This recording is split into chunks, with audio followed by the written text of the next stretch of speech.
Empathy और sympathy जो दो वर्ड हैं, इम्पैथी का अर्थ हुआ समानुभूत और सिंपैथी का अर्थ होता है सहानुभूत।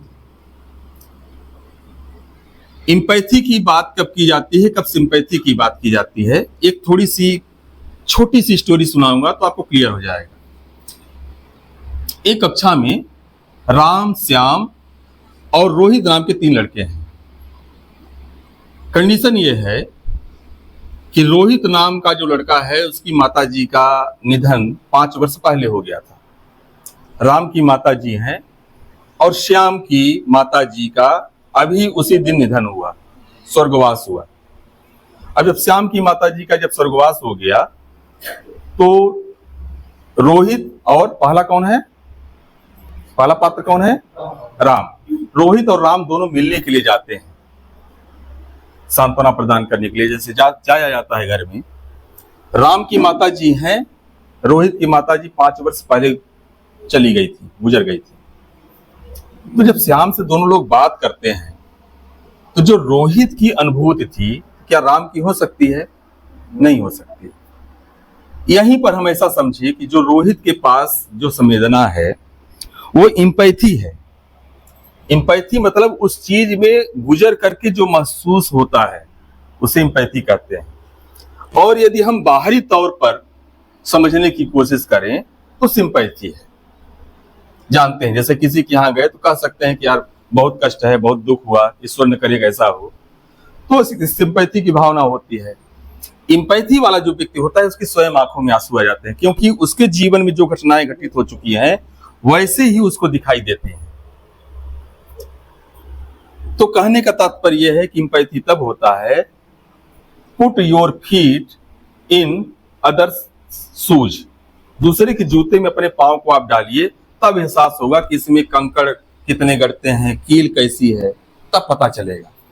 नहीं तो बाहरी तौर पर अगर दूसरे के जूते को हम देखेंगे तो पता नहीं चल पाएगा कि उसका तला कितना घिसा हुआ है, पुराना जूता है, कील कितनी है, कांटे कितने हैं, इसलिए तेज नहीं चल पा रहा है। क्लियर हो गया? यह एक लैटिन वर्ड है पैथोज। पैथोज से इसका ओरिजिन हुआ है इन शब्दों का। अभी लगभग 150 वर्ष पूर्व से ही इम्पैथी आया है, सिंपैथी बहुत दिनों से चला आ रहा है। पैथोज का जो अर्थ होता है फीलिंग होती है, महसूस करना, और पैथोज वर्ड से ही सिंपैथी और इम्पैथी दोनों शब्द बने हुए हैं। It means we can say sympathy कब होती है? Sympathy is an ability to feel others sadness. Sympathy अक्सर सैडनेस में होता है, जब किसी को दुख, तकलीफ, कष्ट इत्यादि, वहां पर सिंपैथी होती है। लेकिन एम्पैथी की जो भावना होती है, empathy is an ability to understand others mood, others mind state, अर्थात माइंड स्टेट मीन्स मन स्थिति।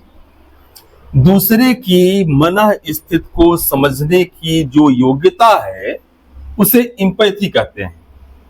अब मन स्थिति में यहाँ पर हैप्पीनेस भी है, यहाँ पर प्रसन्नता का भी वातावरण है। माइंड स्टेट में कहते हैं मूड, जिसको कहते हैं अच्छे मूड में है वो व्यक्ति, कोई कहते हैं खराब मूड में है। तो अच्छा मूड और खराब मूड दोनों आ जाते हैं एम्पैथी में। अब केवल खराब मूड, केवल दुख और कष्ट, तकलीफ का जो भाग होता है उसमें सिंपैथी होती है। It is clear? यस और नो? से लाउडली, तेज से थोड़ा बोलिए। ठीक है। अब हमारे जीवन में, हमारे स्कूल्स में विद्यार्थियों के साथ एम्पैथी होनी चाहिए। 3 प्रकार इसके हैं। नंबर 1 में है कॉग्निटिव, नंबर 2 में है कॉग्निटिव इसलिए बोलते हैं कि ये ऊपर होना चाहिए। पहले कॉग्निटिव समझेंगे तभी हमारा इमोशनल और कंपैशनेट समझ में आएगा। कॉग्निटिव है, इमोशनल है, कंपैशनेट है। पहले हम समझें कॉग्निटिव क्या है, संज्ञानात्मक क्या है। कॉग्निटिव मीन्स होता है टू नो समथिंग, जानकारी होना, संज्ञान में आना। कहते हैं उसके संज्ञान में बात है, संज्ञान से संज्ञानात्मक बना है। मतलब उस चीज के बारे में पूर्ण रूप से जानकारी होना संज्ञानात्मक कहा जाता है। तो संज्ञानात्मक सहानुभूति में कब होता है? जब उसकी पूरी जानकारी हो। जो रोहित को था, रोहित 5 वर्ष से अपनी माता के न होने का पूरा एहसास था, जो भी श्याम को तात्कालिक हुआ है, उस संज्ञानात्मक कॉग्निटिव एम्पैथी है वहां पर, जो रोहित को महसूस हुई। माता जी के जाने के बाद घर कैसा लगता है, कितने दिनों तक दुख रहता है, क्या क्या कष्ट होते हैं, याद कैसी आती है, माता जी जो जो जीवन में साथ में निभाती थी, वो पात्र कहाँ पर मिलेगा, कौन जाकर के झोला पकड़ेगा, कौन कपड़े साफ करेगा, कौन थाली परोस करके देगा, कौन नहाने का पानी रखेगा। माता माता होती है। तो पूरा अनुभव 5 वर्ष का था श्याम के साथ, तभी माता जी गुजरी है। तो जो कॉग्निटिव एम्पैथी है वो रोहित के पास है। फिर है इमोशनल एम्पैथी, भावनात्मक, भावना के तौर पर जो राम प्रस्तुत कर रहा है यहाँ पर। राम की संवेदना है, राम को एक भावनात्मक लगाव है अपने मित्र के साथ कि माता के न रहने से क्या क्या हो सकता है। उसी भावना से अपनी संवेदना को प्रस्तुत कर रहा है कि माता जी नहीं है तो क्या क्या हो सकता है, एक अनुमान लगा करके। तो वहां पर हमारा इमोशनल एम्पैथी आता है। फिर संवेदनात्मक सहानुभूति, कंपैशनेट। कंपैशनेट में क्या होता है? संवेदनात्मक, इसको करुणात्मक भी कह सकते हैं। करुणा में हम कुछ जब सहायता कर देते हैं, हेल्प कर देते हैं, तब करुणा का प्रवाह माना जाता है। रास्ते में चले जा रहे हैं, बहुत तेज धूप है, तपती दोपहरी, धरती बिल्कुल इतनी तप रही है कि पांव नहीं रखे जा रहे हैं, पसीने से तरबतर हम हैं, लेकिन देख रहे हैं कि एक राहगीर जा रहा है जिसके पैर में तो जूते ही नहीं है, चप्पल ही नहीं है। कॉग्निटिव में होगा कि यार इसका पैर तो बहुत दुखता होगा, तब भी एक समानुभूत हो रही है। फिर भावनात्मक में जाएंगे तो कैसा महसूस होता होगा। लेकिन जब कंपैशनेट में जाएंगे, करुणात्मक जाएंगे, तो उसको रोक करके छांव में बैठा करके बगल की दुकान से एक जोड़ी यदि चप्पल या जूता खरीद करके उसको आप दे दीजिए। ये है कंपैशनेट, करुणात्मक आपकी सहानुभूति। आपका करुणा कितना प्रभाव हो गया कि उसको आप प्रदान कर दीजिए। अरे क्लियर हो रहा है, समझ में आ रहा है, तब होता है। नहीं तो बाहरी तौर पर तो हम अनुभव कर लेते हैं, चले जाते हैं। और कंपैशनेट ये जो है तो थर्ड जो स्टेज होती है, अपनत्व की भावना में होता है। रास्ते में हम चले जा रहे हैं, एक्सीडेंट हुआ, कुछ लोग घेरे हुए हैं, हमको दर्द है कि यार किसी के घर का चिराग बुझ गया, इसकी माता पत्नी आज क्या सोचेंगी। लेकिन हम मोटरसाइकिल कुछ देर रोके और चले गए वहां से। एक व्यक्ति रुकता है, उस घायल व्यक्ति को उठा करके अस्पताल ले जाता है। दैट इज द कंपैशनेट, यहाँ पर एम्पैथी। ये करुणा हुआ। अरे उसको हम अभी उसका जीवन बचाने के लिए प्रयास करने लगे। कब? क्या हम जाते और हमारे बच्चे का एक्सीडेंट होता तो क्या हम महसूस करके चले जाते, आगे बढ़ जाते?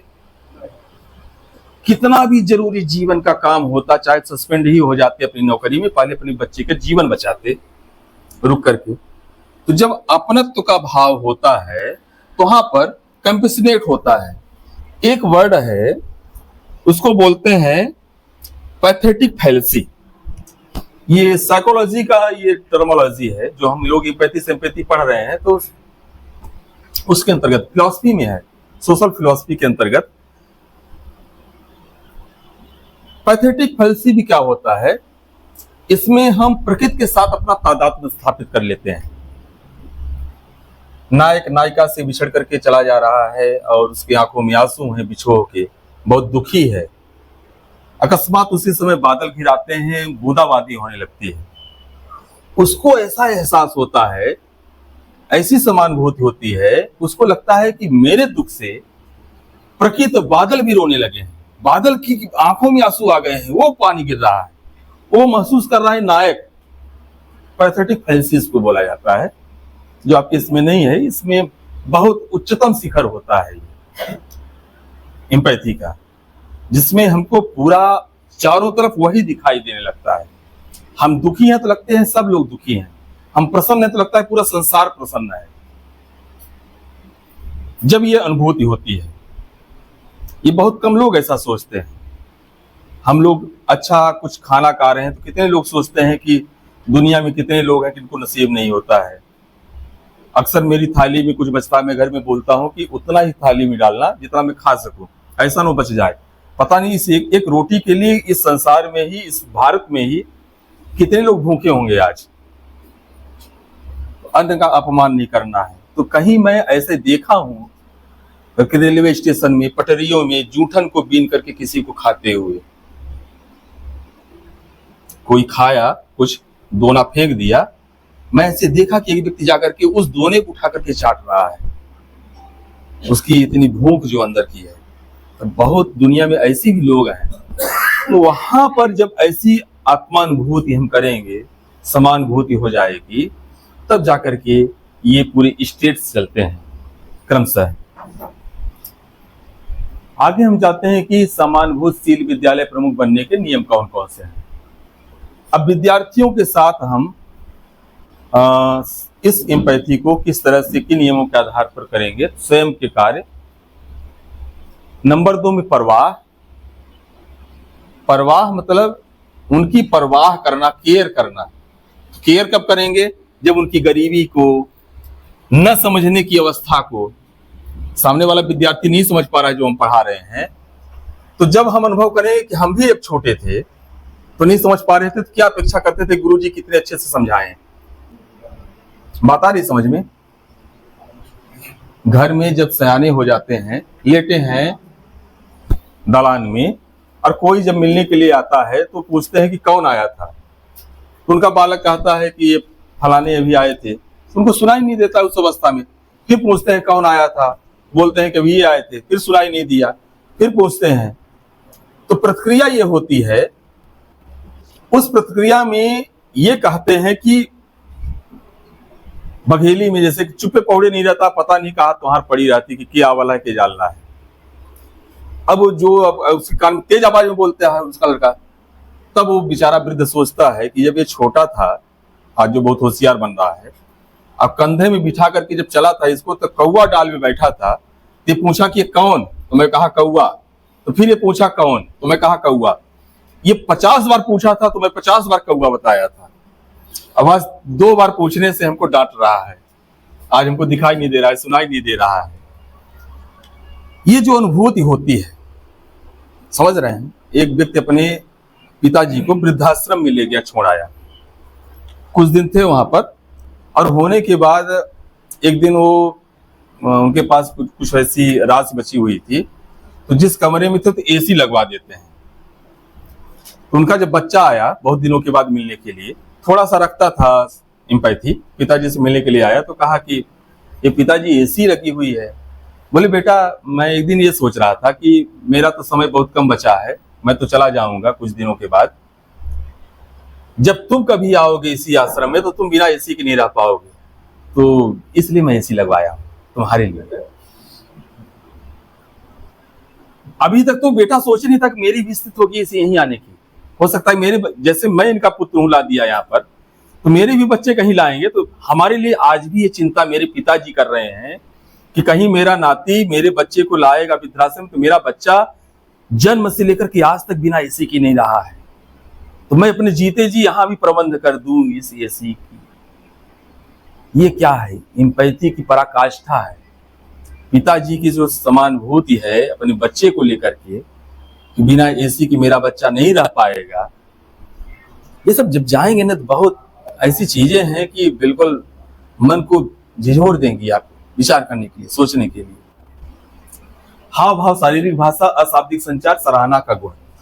तो हम भी जैसे अपेक्षा करते थे कि सराहना कोई हमारा करे, कोई टीचर करे। सबसे अच्छा टीचिंग का जानते हैं आनंद कब आता है? जैसे हम जिस कक्षा में जा रहे हैं, तो आप ये विचार करिए कि मैं जब उस कक्षा में पढ़ता था तो स्कूल और अपने टीचर सब्जेक्ट के बारे में कैसा विचार करता था, कैसा सोचता था।